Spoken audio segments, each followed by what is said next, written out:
جب تو پیدا ہوا تھا تو چاند کی طرح سارا زمانہ تیرا منہ دیکھنے آیا تھا، تو بھی اس وقت لوگوں کی توجہ کا مرکز بن گیا تھا، اور پھر منازل طے کرتا رہا، اور جوانی کی دہلیز پہ جب تم نے قدم رکھا اور تو بدر تمام ہوا، جب شباب کی بجلیاں تیری آنکھوں سے ٹپکنے لگی، تو پھر تیری نظر کا خمار بھی کئیوں کے دل لوٹتا تھا، کئیوں کی نیندیں اچاٹ کر دیتا تھا۔ جس طرح چاند جب جوبن پہ ہو تو چکور کا دل لرزتا ہے، اور سمندر میں جوار بھاٹا پیدا ہو جاتا ہے، لہریں اٹھتی ہیں، طوفان پیدا ہوتے ہیں، تو جب بندہ بھی جوانی کی دہلیز پہ ہوتا ہے تو وہ بھی طوفان اٹھاتا ہے، دلوں میں جوار بھاٹے پیدا ہوتے ہیں۔ تو وہ لمحے بھی آئے کہ تو نے دلوں کی بستیاں اور دلوں کی دنیا پر ہلچل پیدا کر کے رکھ دی۔ تیرا شباب لوگوں کی زندگیوں کے اندر گھلتا رہا، اور کتنوں کی نیندیں اچاٹ ہوتی رہیں، تیری زلف کے شکن کتنوں کا قرار لوٹ کے لے گئے۔ لیکن پھر وہ لمحہ بھی آیا، حتی آدھا کل ارجون القدیم، پھر بوڑھا ہو گیا، پھر تجھے کوئی دیکھنے بھی نہیں آتا، کوئی تجھ سے اداس بھی نہیں ہوتا، بچے بھی کترا کے گزر جاتے ہیں۔ کہا انسان ذرا چاند کی منزلوں کو دیکھ، یہی چاند کتنا پیارا تھا، اور آج اسی چاند کو کوئی دیکھتا بھی نہیں ہے۔ بچہ جب پیدا ہوتا ہے تو اس کی مسکراہٹ دل کھینچتی ہے، اور جب بوڑھا مسکراتا ہے تو اس وقت جو ہے لوگوں کی توجہ نہیں ہوتی۔ بچے کی زبان جو ہے وہ اڑ اڑ کے جب بولتا ہے تو اس کی توتلی زبان کا حسن دلوں میں نکھار پیدا کرتا ہے۔ ماں بھی بلہاری جاتی ہے، باپ بھی صدقے جاتا ہے، بہنیں بھی جو ہے وہ قربان جاتی ہیں۔ تو بچے کا ٹوٹا لہجہ اور توتلی زبان خوشیوں کی ایک لہر ہوتی ہے، لیکن جب بڑھاپے میں فالج کی وجہ سے زبان میں لکنت آ جائے، اب توتلا پن پیدا ہو جائے، اب زبان اٹکنے لگے، تو بچے بھی مذاق اڑاتے ہیں۔ ایک لمحہ وہ تھا کہ زبان توتلی تھی تو حسن تھا، آج لمحہ وہ گیا کہ حتی آدھا کل ارجون القدیم، کھجور کی ٹہنی سے جب پھل توڑ لیا جائے، اب اس ٹہنی کو کون پوچھتا ہے؟ جب تک پھل آیا نہیں تھا وہ ٹہنی اچھی لگتی تھی، مالی سنبھال کے رکھتا تھا، جڑوں کو بھی پانی دیتا تھا، اور خیال کرتا تھا کہ کوئی ایسا نقصان نہ ہو کہ یہ پودا جو ہے وہ مرجھا جائے۔ پھر جوبن پہ آیا، اور جب کھجوریں لگیں تو اس نے پھر رسیاں بھی باندھی اور کھجوروں کو سنبھالنے کے لیے سب کچھ کیا۔ پھر جس دن اس نے اس ڈال سے پھل کاٹ لیا، اب وہ کھجور اجڑ گئی، اب اس کی وہ ٹہنی بے توقیر ہو گئی۔ انسان کی زندگی کا جب شباب لٹ جاتا ہے اور بڑھاپے میں جب وہ کسی قابل نہیں رہ جاتا، تو پھر اس کی بھی یہ مثال ہے، حتی آدھا کل ارجون القدیم، جیسے کھجور کی پرانی ڈال ہو۔ للشمس ینبغی لها ان تدرک القمر ولا اللیل سابق النہار، سورج کو یہ حق نہیں پہنچتا کہ وہ چاند کو پکڑ لے، ولا اللیل سابق النہار، اور رات دن پر سبقت لے جائے، یہ بھی اس کو حق نہیں پہنچتا۔ کبھی ایسا نہیں ہوا کہ ابھی رات کا کچھ حصہ رہتا ہو تو دن آ گیا ہو، یہ کبھی ایسا نہیں ہوا کہ ابھی دن کا کچھ حصہ رہتا ہو تو رات پڑ گئی ہو، عصر کے وقت ہی سورج ڈوب گیا ہو، کبھی ایسا نہیں ہوا۔ وہ اپنے مدار سے نہیں ہٹتا، وہ اپنے مدار سے نہیں ہٹتا۔ جو دن کا وقت ہے وہ متعین ہے، اور جو رات کا وقت ہے وہ متعین ہے، اور اس طرح سورج اور چاند ایک دوسرے کو پکڑتے نہیں ہیں۔ وَكُلٌّ فِي فَلَكٍ يَسْبَحُونَ، اور یہ سارے کے سارے جو ہے وہ آسمان میں تیر رہے ہیں، اپنے اپنے مدار میں ایک گھیرے میں تیر رہے ہیں۔ تو معلوم ہوا کہ زمین بھی نہیں گھومتی، آسمان بھی نہیں گھومتا۔ پہلے نظریہ تھا آسمان گھومتا ہے، پرانے فلاسفہ کا، سائنسدانوں کا یہ نظریہ تھا۔ اب نظریہ یہ ہے زمین گھومتی ہے، اور جو ہے وہ سورج چاند ستارے یہ جڑے ہوئے نگینے کی طرح آسمان میں، تو جو حصہ سامنے آ گیا وہ روشن ہو گیا۔ لیکن قرآن نے جو نظریہ دیا، کلن، یہ سارے کے سارے، فی فلک یسبحون، یہ اپنے گھیرے میں جو ہیں، اپنے اپنے فلک میں جو ہیں وہ تیر رہے ہیں، اپنے مدار میں گھوم رہے ہیں۔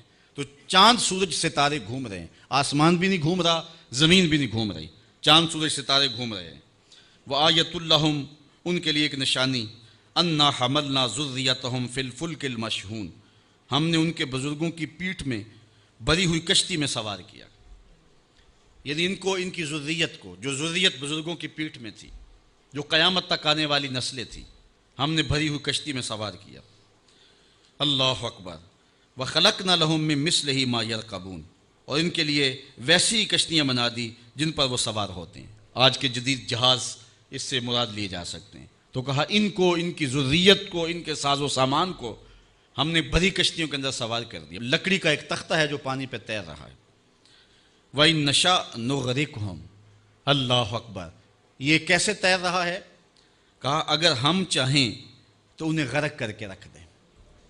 آج تو موجیں، طوفان اور جو ہے وہ بڑے بڑے جو ہے وہ حادثات جو سمندر میں روپذیر ہو رہے ہیں، ان کا بیڑا پھر بھی بچ کے گزر جاتا ہے.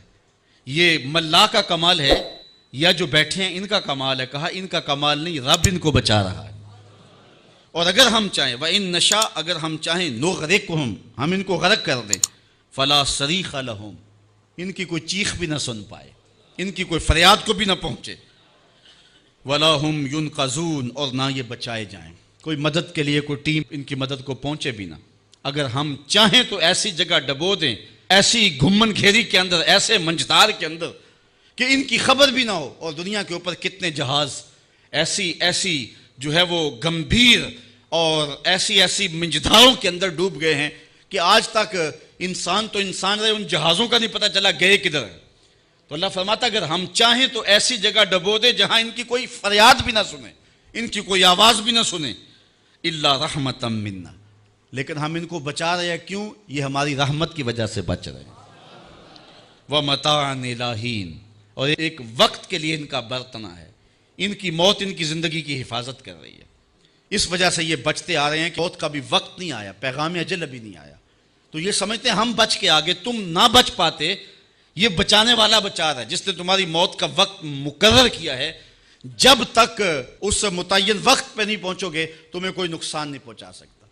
اور جب وہ وقت آ گیا تمام تر قوتیں، تمام تر طاقتیں جو ہیں وہ بے بس ہو جائیں گی. شیخ سعدی نے لکھا ہے یہ سانپ جو ہوتا ہے نا، سانپ اس کا پاؤں نہیں ہوتا، یہ اپنے جسم کو بل دے کر کے حرکت کرتا ہے اور آگے جاتا ہے. اور ایک جانور ہے کن کھجورا اسے کہتے ہیں، اس کے 100 پاؤں ہوتے ہیں، 100 پاؤں.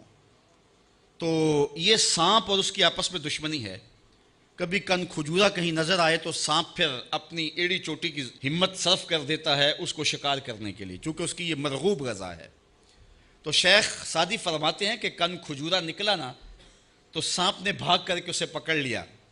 تو کسی نے کن کھجورے سے کہا تیرے 100 پاؤں تھے اور سانپ کا ایک بھی پیر نہیں تھا، اور تو 100 پاؤں رکھنے کے باوجود ایسے سے پکڑا گیا جس کا ایک پیر بھی نہیں ہے.